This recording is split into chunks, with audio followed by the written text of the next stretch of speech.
Namaskar, greetings from Dr. Reena Pathak for the Thursday video. Have you ever seen that the paper that you use, that A4 paper, usually people say it's a foolscap paper, but foolscap, like the spelling is not F-U-L-L-S-C-A-P,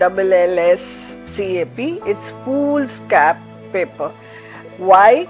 Because earlier there used to be a watermark of a cap of a fool's cap or a jester's hat with bells, which was used for printing when this chart started, as the printing chart started on sheets. But it was used in the European paper form in the 15th century, long time back, and then slowly and steadily the size of the paper, it changed. An early example of this watermark was seen in Germany in 1479. So that watermark was clearly visible. If you put up the paper against light, you could see that watermark, and everybody said, "Give me a foolscap paper." And foolscap paper was in usage as a term for long years.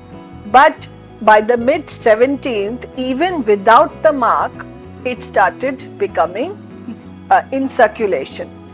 But now A4 paper was an origin which came from the foolscap paper.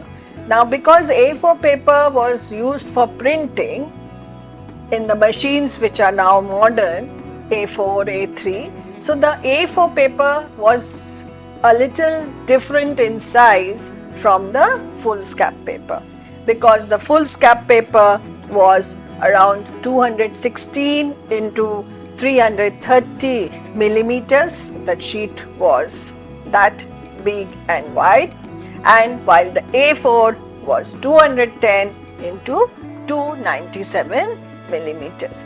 So if you understand the variation, they just cut some of the width, some of the length, and the foolscap paper still remained with or without the watermark.